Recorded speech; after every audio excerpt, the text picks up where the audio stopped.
안녕하세요, 여러분. 저는 샘입니다. 오늘은 빅데이터에 대해 이야기해 보겠습니다. 빅데이터를 제대로 이해하기 위해서는 먼저 그 이전에 무엇이 있었는지 살펴보는 것이 좋겠습니다. 인류 역사 대부분에서 우리가 접근할 수 있는 정보의 양은 상당히 제한적이었습니다. 무언가를 알고 싶다면 기억, 구전, 책 또는 편지와 일기 등에 의존해야 했죠. 정보 수집과 공유의 속도도 매우 느렸습니다. 전보, 전화, 그리고 나중에는 컴퓨터를 사용하기 시작했을 조차 생성되는 데이터의 양은 상대적으로 적었습니다.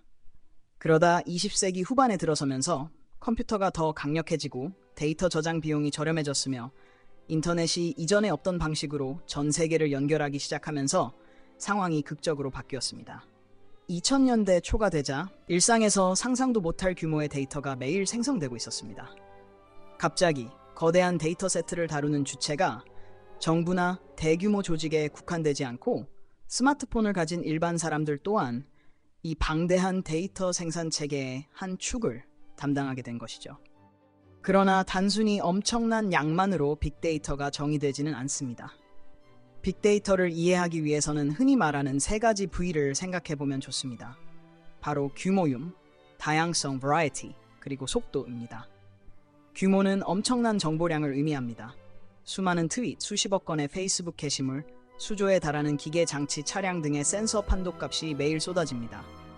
다양성은 이 데이터가 텍스트, 이미지, 오디오, 영상, 소셜미디어 활동, 위치 정보 등 매우 다양한 형태로 존재한다는 것을 뜻합니다. 속도는 이 데이터가 생성되고 처리되어야 하는 빠른 속도를 말합니다. 전 세계 네트워크에서 실시간으로 유입되는 정보 흐름을 생각해보면 됩니다. 이후에는 데이터의 품질과 정확도를 뜻하는 진실성, 그리고 그 데이터에서 얻을 수 있는 잠재적 가치를 뜻하는 가치 등의 요소가 추가로 언급되기도 합니다. 하지만 빅데이터를 간단히 파악하려면 크고 빠르고 매우 다양하다는 정도로 출발하면 충분합니다. 그렇다면 우리가 어떻게 이 지점에 이르렀을까요? 데이터를 주로 깔끔한 행과 열 형태로 관리하던 시절로 돌아가 봅시다. 오랜 기간 동안 기업과 조직은 은행 기록, 재고 목록, 매출 거래와 같은 데이터를 구조화된 데이터베이스, 마치 거대한 스프레드시트 같은 형태에 저장했습니다. 이러한 방식은 금융기록이나 재고처럼 규칙적이고 균일한 데이터에는 제법 잘 작동했습니다. 하지만 보안 카메라의 영상이나 고객 상담 전화 녹음 파일처럼 새로운 형태의 정보를 저장하려고 할 때는 기존 구조화 방식이 큰 어려움을 겪었습니다. 처음 맞닥뜨린 문제는 이처럼 균일하게 구조화되지 않은 데이터를 어떻게 저장하고 처리할 것인가였습니다. 초창기에는 거대한 데이터 웨어하우스를 구축해 이 모든 것을 미리 정해진 형식에 맞춰 담으려 했지만 그렇게 억지로 구조를 입히다 보니 원본 데이터에 담긴 풍부한 맥락과 디테일이 사라지기 일쑤였습니다. 2000년대 초에는 이미 구조화되지 않은 데이터가 엄청나게 생성되고 있었습니다. 특히 인터넷, 소셜미디어 플랫폼, 스마트폰의 발달로 사용자들이 끊임없이 데이터를 만들어냈습니다. 구글, 아마존, 페이스북 같은 회사들은 사용자들이 생성하는 방대한 콘텐츠와 상호작용을 빠르고 안정적이며 확장 가능하도록 처리해야만 했습니다. 예를 들어 구글은 전 세계 웹을 색인해야 했고 아마존은 수백만 명의 고객과 수백만 개의 상품을 대상으로 맞춤형 추천을 해야 했으며 페이스북은 수십억 건의 게시물, 사진, 댓글을 저장하고 빠르게 조회할 수 있어야 했습니다. 기존 데이터베이스 시스템은 이 규모와 다양성을 다루기에 역부족이었고 새로운 기술과 접근 방식이 필요하다는 사실이 분명해졌습니다. 이때 등장한 것이 하둡 같은 혁신적인 프레임워크입니다. 이는 구글에서 연구했던 개념을 바탕으로 개발된 것으로 여러 대의 컴퓨터에 걸쳐 거대한 데이터를 저장하고 맵리듀스라는 처리 방식을 이용해 효율적으로 작업을 수행하는 방법을 제시했습니다. 엄청난 양의 데이터를 분석해야 한다고 가정해 봅시다.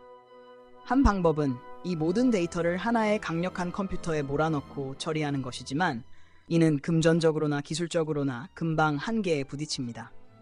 반면 하둡이 주력한 방식은 하나의 큰 작업을 여러 작은 작업으로 쪼개 여러 대의 일반적인 컴퓨터에서 동시에 처리하도록 하는 것입니다.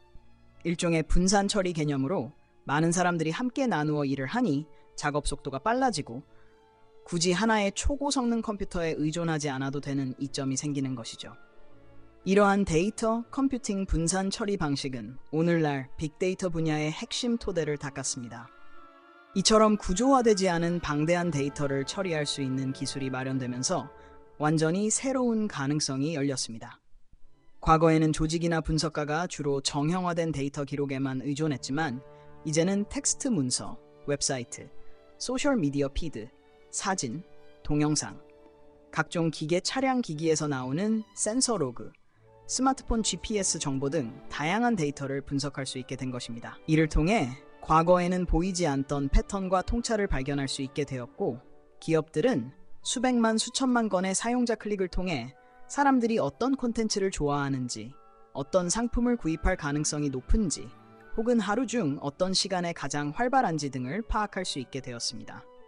정부와 연구기관은 질병 확산 경로를 추적하거나 재난 지역을 지도화하거나 환경 변화를 면밀하게 관찰하는 등 정교한 분석을 수행할 수 있었습니다. 과학자들은 거대한 입자 가속기나 망원경에서 쏟아져 나오는 방대한 데이터를 분석해 우주 방사선 패턴이나 초미세 입자의 거동을 연구할 수 있었습니다.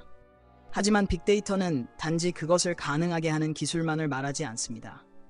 거대한 숫자와 신호를 해석하는 이론과 관점 역시 중요합니다. 핵심 개념 중 하나는 충분히 많은 데이터를 확보하면 세상이 어떻게 작동하는지에 대한 정교한 가설 없이도 의미 있는 패턴을 찾을 수 있다는 것입니다. 전통적으로 연구자가 가설, 온도가 작물 수확량에 어떤 영향을 주는가를 세우고 이를 검증하기 위한 데이터를 모았다면, 빅데이터 환경에서는 먼저 방대한 데이터를 수집하고 그 안에서 기계 학습 알고리즘이 스스로 상관관계와 패턴을 찾아낼 수 있습니다.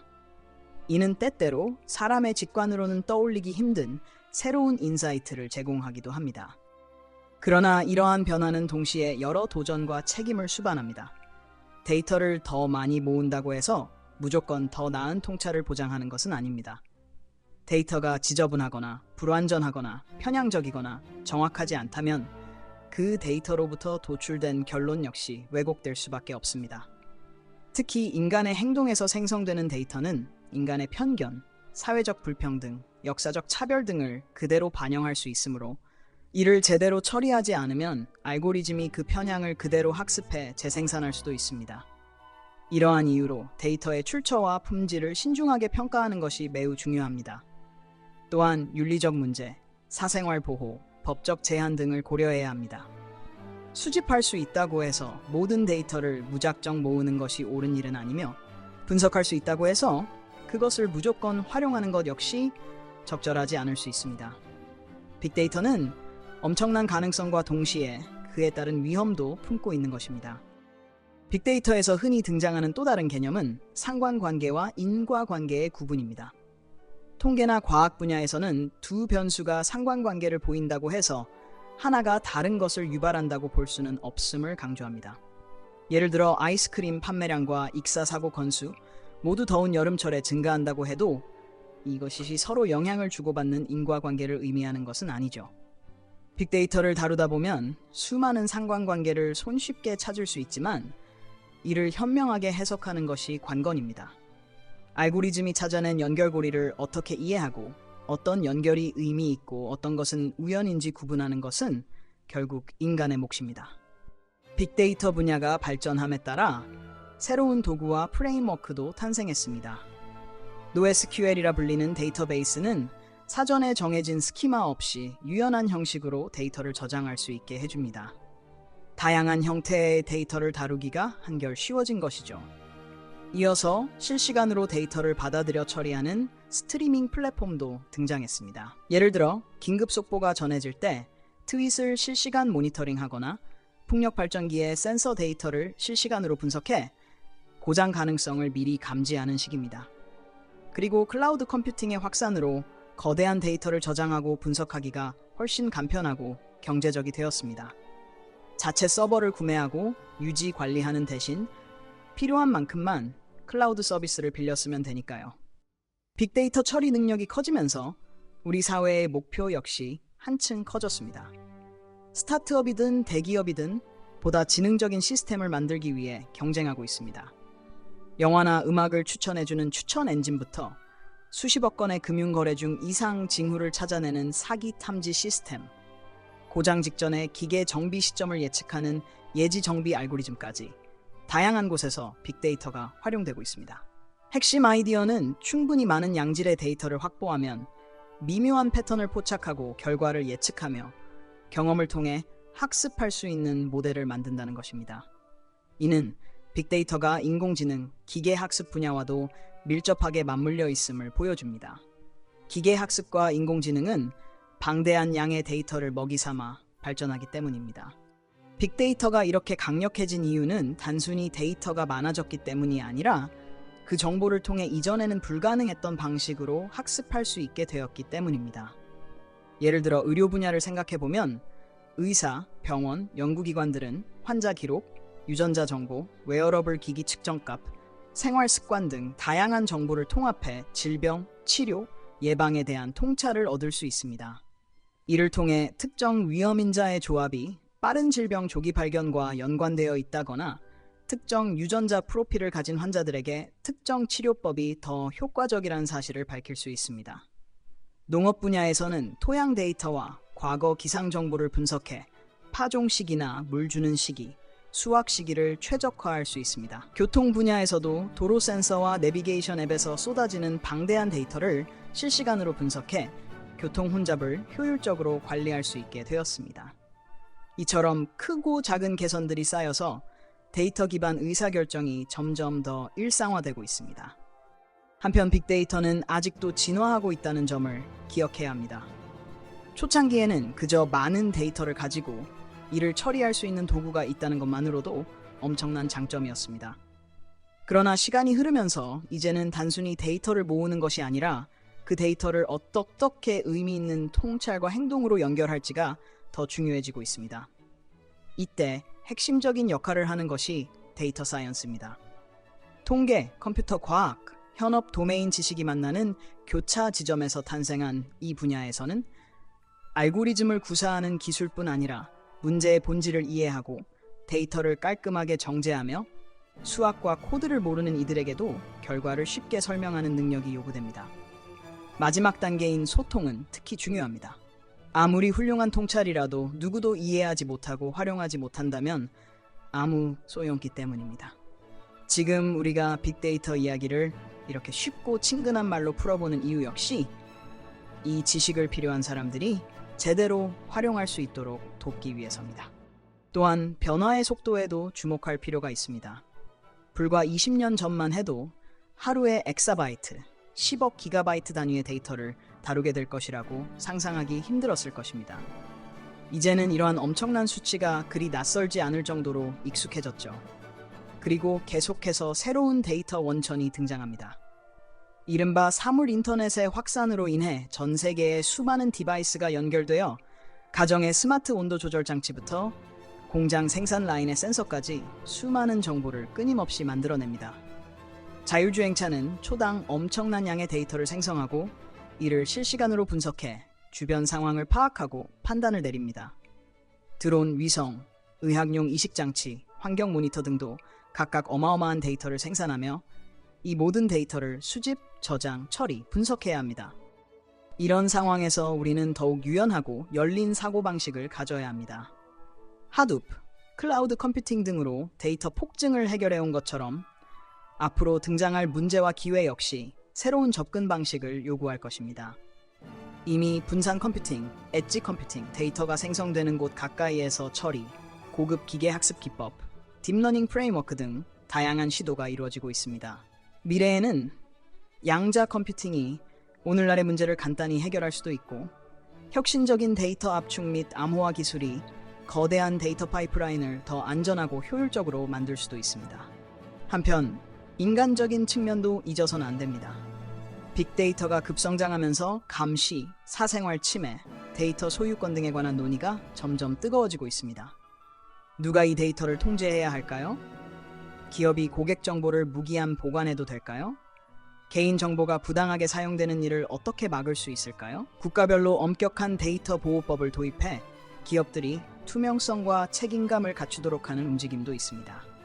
윤리위원회나 정책 결정자, 그리고 일반 시민까지도 이 논의에 참여해 빅데이터가 빅브라더가 되지 않도록 감시하고 있습니다. 방대한 정보를 통해 질병이나 기후변화를 예측하고 에너지 효율을 높이는 등 긍정적인 효과를 낼 수 있지만 반대로 오용될 위험도 항상 존재합니다. 이런 장단점을 균형 있게 다루는 것이 앞으로의 과제입니다.